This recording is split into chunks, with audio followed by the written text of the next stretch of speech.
business isn't of yours what I do with my own fate. I think you've had that ring quite long enough. In terms of film adaptations, few show more respect for the source material than this one, but no translation from book to screen is without change.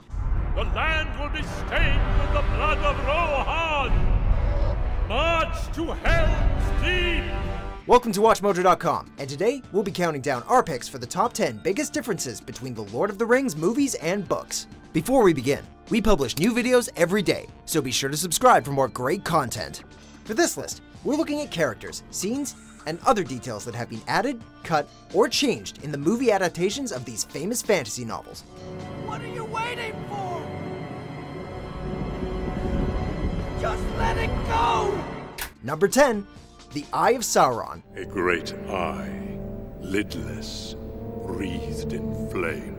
One of the most memorable images from the Lord of the Rings trilogy is the giant, fiery eye that sits atop the Dark Tower and watches Middle-earth. This Eye of Sauron is the symbol of the Dark Lord and the main antagonist of the entire franchise. In the books, however, it's not literally an eye, but rather a metaphor for Sauron's immense presence and far-reaching grasp across Middle-earth. In fact, the novels imply that Sauron has a physical body, and he requires the ring in order to complete his conquest, not to regain his corporeal form. Sauron will strike us soon. And he will strike hard. Number 9. Fatty Bolger. Lovely to see you. Welcome. We all know the original gang of hobbits who leave the Shire: Frodo, Sam, Merry, and Pippin. What you may not have known is that the gang was supposed to be 5, with an additional hobbit named Fredegar Fatty Bolger. In the books, Fatty elects to stay behind, partly out of fear, but also to make it seem like Frodo never left.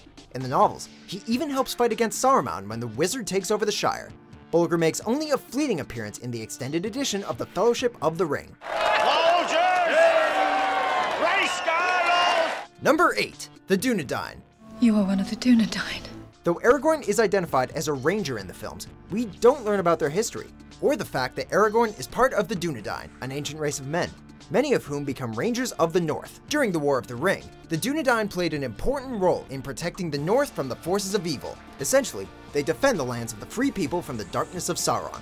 Unfortunately, due to time constraints, we didn't get to see any of this on the big screen, which is too bad, because it would have been pretty cool to see a group of Aragorn-type warriors in battle. It was said that your race had passed into legend.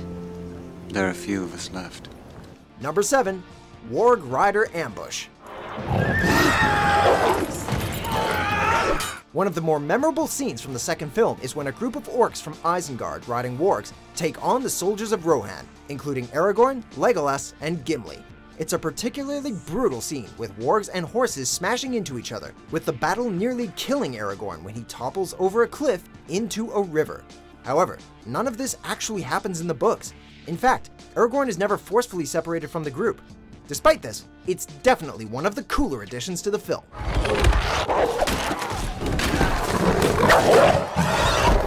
Number 6. Helm's Deep.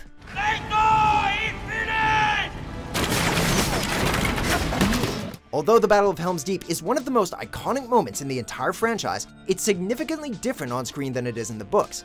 In the film, there are only 300 men fighting for Rohan, but at the last second they're aided by a group of elves. In the book, however, the conflict is called the Battle of the Hornburg, and there's around 2,000 Rohan soldiers who are able to withstand the assault without the elven assistance. But in both versions they face well over 10,000 orcs from Isengard, making it an impressive victory either way. The battle for Helm's Deep is over. The battle for Middle-earth is about to begin. Number 5. Glorfindel rescues the hobbits instead of Arwen. Glorfindel is an important character in the novels, and was even considered as a candidate for the Fellowship. The role of this elf, however, is all but eliminated in the films.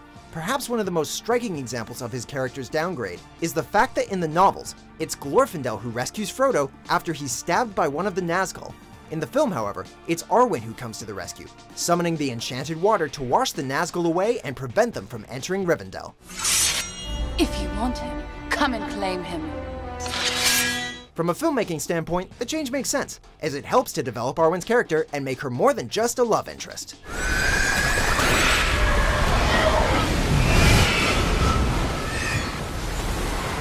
Number 4. Bilbo leaves the Shire 17 years before Frodo. There are many magic rings in this world, Bilbo Baggins, and none of them should be used lightly. In the first film, Gandalf realizes pretty quickly that Bilbo's ring is not just an ordinary ring, and after a quick trip to Gondor, discovers that it's actually the One Ring of Power. This all happens in several minutes of screen time to help jumpstart the plot, but in the novel, it takes Gandalf much longer to put two and two together.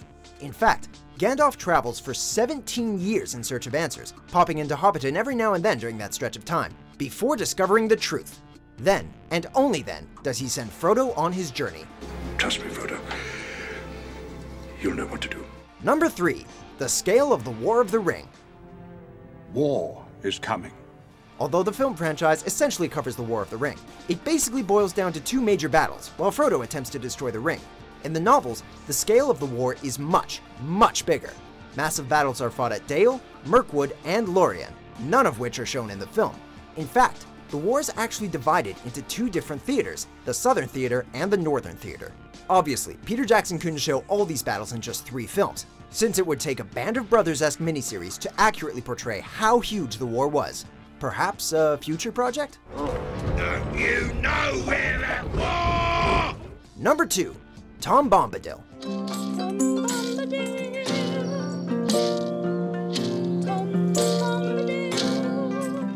One of the more peculiar characters in all of Middle-earth, Tom Bombadil assists Frodo and the other hobbits on their journey in the first novel. It's quite possible that he's the oldest being in Middle-earth, and even the One Ring has no power over him. His character was completely cut from the films, however, with Peter Jackson stating that Bombadil does nothing to advance the story. Jackson did keep some of his dialogue, however, giving the lines to Merry and Pippin instead. That was good. Let's get another one. Number 1. Saving the Shire. We set out to save the Shire, Sam. And it has been saved.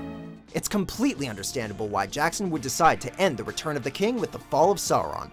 In doing so, however, he cuts the Battle of Bywater.